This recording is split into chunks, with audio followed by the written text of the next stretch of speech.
Assalamualaikum warahmatullahi wabarakatuh. Selamat pagi anak-anak.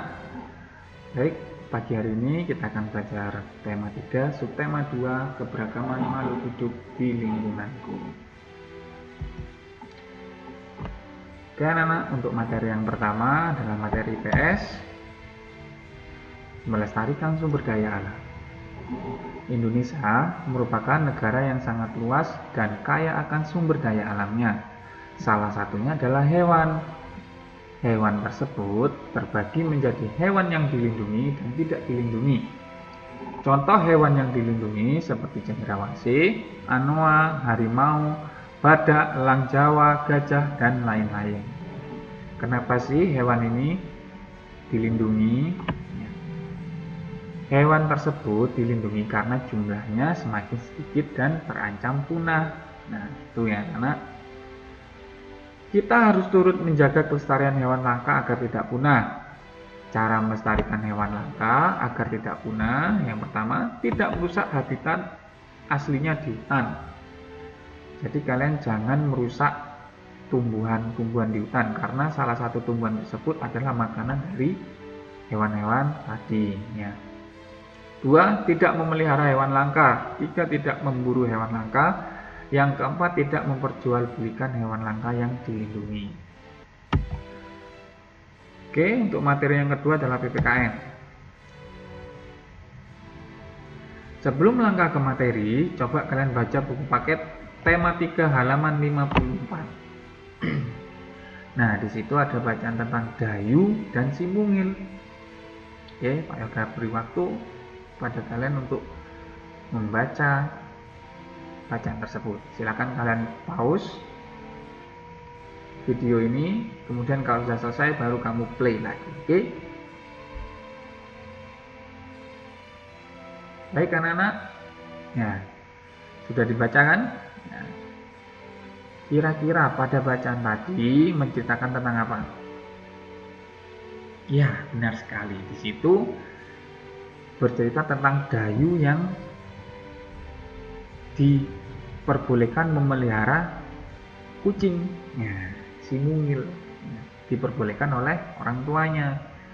Nah, tapi ibunya memberikan pesan kalau ingin memelihara hewan harus menyayangi, harus merawat. Nah, merawat ini memberi makan, membersihkan kandangnya, ya, dan lain sebagainya, ya. Seperti itu. Nah, kalian pun sama. Kalau kalian ingin memelihara hewan, harus izin dulu orang tua. Kalau orang tua sudah mengizinkan, barulah kalian melihara. Tapi jangan lupa, ya, kewajibanmu memelihara hewan harus kamu penuhi. Karena kalau tidak dipenuhi, kasihan hewannya nanti akan sebatang kara ya nantinya. Tidak terawat nantinya, jelek jadinya. Oke, saya lanjutkan. Hak dan kewajiban terhadap makhluk hidup. Hewan dan tumbuhan termasuk makhluk hidup. Kita berhak memiliki hewan atau tumbuhan peliharaan, tetapi kita wajib merawatnya dengan baik. Jika tidak merawatnya, hewan dan tumbuhan akan tidak terurus dan mati. Ya, sudah jelas ya. Cara merawat tumbuhan, rutin menyirami. Yang kedua, memberi pupuk secukupnya. Yang ketiga, rutin membersihkan tanaman, area sekitar tanaman. Cara merawat hewan, rutin memberi makan. Yang kedua, rutin membersihkan kandang. 3, berlaku baik dan sayang terhadap hewannya. Terhadap semua kita harus berlaku sayang dan baik ya. Kenapa? Karena tumbuhan, hewan, manusia itu hidup berdampingan. Kita saling membutuhkan anak-anaknya. Maka dari itu kita harus baik kepada alam, maka alam nanti akan baik ke kita. Oke, saya lanjutkan materi IPA. Pemanfaatan hewan sebagai sumber daya alam. Hewan banyak dimanfaatkan dalam kehidupan manusia sebagai bahan makanan, obat-obatan, dan dimanfaatkan tenaganya. Contoh hewan yang dimanfaatkan daging dan telurnya. Ya, ini yang biasanya kalian makan ya. Ada ayam, bebek, burung, dan lain-lain. Contoh hewan yang diambil tenaga dan dagingnya. Kuda, ada kerbau, ada sapi. kuda ini untuk menarik delman ya biasanya. Kerbau ini untuk membajak sawah ya. Zaman dulu orang bajak sawah nggak pakai traktor anak-anak, tapi pakai kerbau. Kadang juga ya sapi. Contoh hewan yang dimanfaatkan untuk dipelihara. Nah, ini yang biasanya kamu sering lihatnya, ada kucing, ikan, burung, dan sebagainya. Pemanfaatan hewan sebagai sumber daya alam. Hewan juga berperan penting dalam menjaga keseimbangan alam. Contohnya, ini contoh kehidupan di sawah ya. Contohnya ular memakan tikus, sehingga jumlah tikus di sawah tidak berlebihan. Nah, ular tersebut berfungsi menjaga keseimbangan alam. Nah, kenapa kok tidak boleh ada banyak tikus di sawah? Nah, karena tikus ini termasuk hewan pengganggu. Ya, kalau banyak tikus di sawah, ya, nanti bisa makan padi atau jagung. Petani akan rugi, ya, akan gagal panen.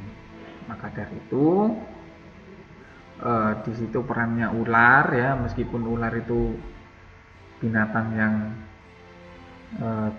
ganas ya, tidak bisa sembarangan dengan ular. Tapi di sini ya ular itu sebenarnya membantu kehidupan manusia untuk memberantas tikus yang ada di sawah. Itu anak-anaknya. Keseimbangan alam harus kita jaga agar tidak menimbulkan masalah bagi manusia dan lingkungan. Berikut contoh menjaga keseimbangan alam. Ingat-ingat ini ya. Yang pertama, tidak memanfaatkan hewan secara berlebihan. Pemanfaatan yang berlebihan akan membuat hewan tersebut menjadi langka. Nah, jadi nggak boleh kamu over, itu nggak boleh. Meskipun di dunia ini ayam banyak, tapi kalau kamu membunuh ayam secara sia-sia ya nanti bisa jadi langka anak-anaknya. Apalagi kamu tidak mengembangbiakannya, bahaya itu. 2. Menjaga habitat atau tempat hidup hewan. Misalnya tidak merusak tumbuhan di hutan. Yang ketiga, tidak membeli barang yang berasal dari bagian tubuh hewan langka. Bagian tubuh hewan beserta fungsinya. Nah, ini materinya panjang ya, jadi kamu harus perhatikan, harus kalian baca dan dengarkan juga ya secara perlahan-lahan. Kamu bisa ulang videonya nanti ya. Hewan dibagi menjadi 3 berdasarkan jenis makanannya. Yang pertama herbivora, golongan pemakan rumput atau daun. Yang kedua karnivora, pemakan daging. Yang ketiga omnivora, pemakan segala jenis makanan. Ingat-ingat ya dari 3 ini ya. Ingat-ingat kata kuncinya. Di sini ada kata herbi atau herbal, berarti tanaman. Ada karni, ya karni ini artinya daging ya, karnivora ya. Omnivora ya, pemakan segala jenis makanan. Ya, jadi pemakan segala jenis makanan seperti manusia ya. Itu manusia itu omnivora, semua dimakan sama manusia ya. Yang berikutnya, hewan dibagi menjadi 6 berdasarkan jenisnya. Ya, ini jenisnya saja. Yang pertama adalah mamalia, 2 burung atau unggas, 3 amfibi, 4 reptilia, 5 ikan atau pisces, 6 serangga atau insekta. Di sini Pak Yoga akan jelaskan satu persatu. Ya, jadi kalian perhatikan, dengarkan dengan sungguh-sungguh. Hewan yang pertama adalah jenis mamalia. Mamalia adalah hewan yang memiliki kelenjar susu atau biasa juga disebut dengan hewan menyusui. Jadi kalau ada hewan yang menyusui, itu namanya mamalia, hewan ya, bukan manusia ya. Ciri-ciri. Nah, ini ciri-ciri khususnya ya, memiliki daun telinga, ya itu sudah pasti. Memiliki kelenjar susu karena untuk menyusui itu tadi ya. Tubuhnya ditutupi rambut atau bulu, bernafas dengan paru-paru, dan berkembang biak dengan cara melahirkan. Contoh hewan mamalia itu sapi, orangutan, kelinci, kelelawar, paus. Nah, bagian-bagian hewan mamalia ya, yang mata udah jelas untuk melihat, telinga untuk mendengar, hidung untuk mencium, mulut untuk mengunyah, perut untuk mencerna makanan, kaki untuk bergerak dan mencengkeram, ekor untuk keseimbangan. Ini ada hewan kelinci ya. Oke, saya lanjutkan burung. Nah, kalian sudah pasti tahu burung ya. Ciri-ciri burung adalah memiliki paruh dan sayap. Paruh ini nih anak-anak ya. Ini mulutnya ini yang warna kuning nih ya. Tubuhnya ditutupi bulu yang memiliki tulang yang ringan untuk terbang dan berkembang biak dengan cara bertelur. Yang kebanyakan burung ini bertelur. Fungsi bagian-bagian tubuh pada burung ya, lubang telinga untuk mendengar, mata untuk melihat, hidung untuk membau, sayap untuk terbang, paruh untuk makan, ekor untuk keseimbangan, kaki untuk berjalan dan bertengger. Bertengger ini mencolok di itu loh rek, apa namanya, mencolok di batang pohon ya. Oke, saya lanjutkan amfibi. Ciri-cirinya adalah hewan yang bisa hidup di darat atau di air, mengalami metamorfosis, berkembang biak dengan cara bertelur, dan memiliki kulit yang lembab. Ya. Kira-kira hewan apa saja yang amfibi? Nah, yang pertama adalah katak, yang kedua adalah salamander. Ya. Ini kedua hewan ini bisa hidup di dua alam ya anak-anak ya, di air dan di darat. Oke, bagian tubuh. Kepala, terdapat mata, mulut, dan gendang telinga atau telinga. Yang kedua, badan dan alat pergerakan, kaki berselaput untuk melompat dan berenang. Nah, berselaput ini seperti ini. Lihat di hewan salamander ini berselaputnya. Memudahkan hewan ini untuk berenang. Anak-anak. Contoh hewannya adalah katak dan salamander. Oke, lanjut. Reptilia. Nah, reptilia. Ciri-ciri tubuhnya ditutupi sisi. Wah, ini. Berjalan melata, merayap, dan berkembang biak secara bertelur atau bertelur beranak. Jadi ada yang bertelur, ada juga yang bertelur beranak. Contoh hewannya adalah ular, cicak, dan kadal. Jelas ya, ular bersisik. Nah, ini meskipun tidak bersisik tapi melata ya cicak ini. Oke, saya lanjutkan ikan Pisces. Di sini saya tidak sediakan gambarnya karena kalian pasti sudah tahu ikan seperti apa ya. Ciri-ciri hidupnya hidup di air. Nah, ini ikan sudah pasti. Kalau tidak bisa hidup di air bukan ikan namanya ya. Putri duyung ya. Bernafas dengan insang, berkembang biak secara bertelur atau bertelur beranak dan tubuhnya ditutupi sisik. Bagian-bagian tubuh ikan di kepala terdapat mulut, mata, dan insang untuk bernafas. Jadi ikan ini sebagian besar bernafas dengan insang, kecuali paus tadi ya, paus tadi dengan paru-paru. Tubuhnya ditutupi sisik. Nah, sirip, tahu siripnya kan kamu di samping kanan kirinya itu untuk membantu berenang ya, dan ekornya membantu berbelok arah saat berenang. Serangga atau insekta. Serangga ya, ini yang biasanya hinggap di bunga ya. Memiliki 3 pasang kaki, umumnya bersayap, berkembang biak dengan cara bertelur, dan mengalami metamorfosis. Contoh hewan insekta yaitu kupu-kupu, burung kolibri, belalang, dan lain sebagainya ya. Bagian tubuh di kepala, mata majemuk untuk melihat. Nah, antena, ini antena pada kupu-kupu ini ya. Fungsinya untuk mengetahui keadaan sekitar ya, dan ada mulut. Di bagian tubuh umumnya terdapat dua sayap untuk terbang ya, rata-rata punya sayap, meskipun belalang ini pun punya sayap ya. Serta kaki berjumlah 3 pasang atau lebih yang digunakan untuk merayap atau berjalan. Nah, ini pada serangga juga memiliki jenis-jenis mulutnya ya, beda-beda.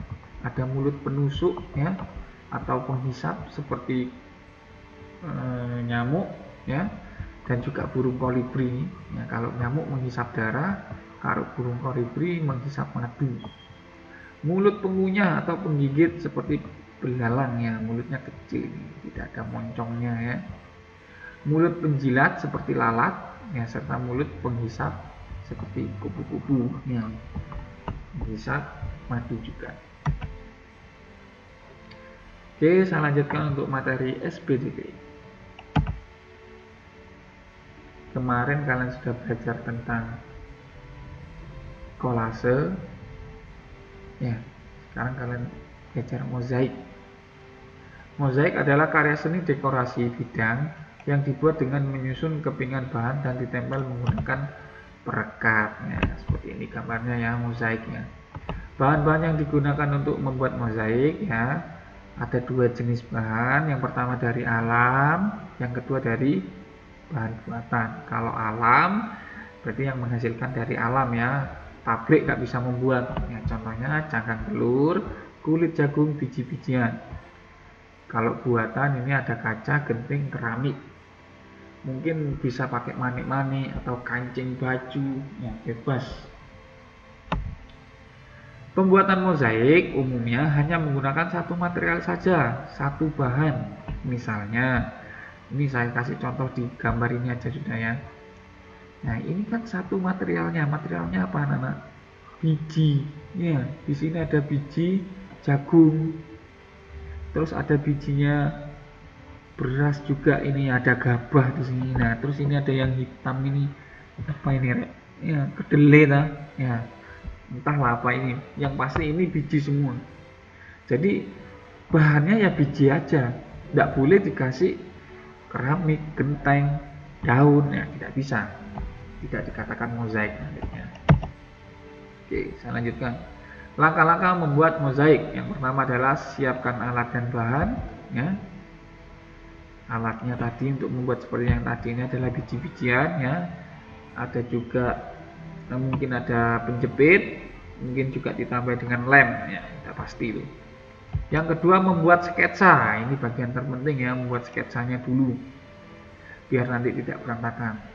Yang ketiga ini adalah bagian tersulitnya ya, menempelkan bahan. Jadi kamu menempelkan biji-bijian ini satu persatu ya, dengan tatanan yang bagus dan rapi. Yang keempat memberi warna ya. Jadi mungkin bijinya dengan warna yang berbeda-beda, atau mungkin ini di kertasnya ini diwarnai biru gitu, seperti langit boleh ya anak-anak ya. Jadilah seperti ini. Oke anak-anak, hanya sampai sini saja pelajaran untuk tema 3 subtema 2. Mungkin kalian bisa mengembangkan di sumber manapun, terserah kalian, karena jangan hanya puas mendapatkan ilmu yang segini saja ya. Jadi kalian harus lebih semangat lagi, tetap semangat, dan jangan lupa untuk selalu menerapkan pola hidup sehat ya, kurangi bermain, dan ibadahnya lebih ditingkatkan lagi. Oke, Pak Yoga pamit dulu. Mohon maaf sebelumnya jika ada salah-salah kata. Terima kasih. Assalamualaikum warahmatullahi wabarakatuh. Selamat pagi.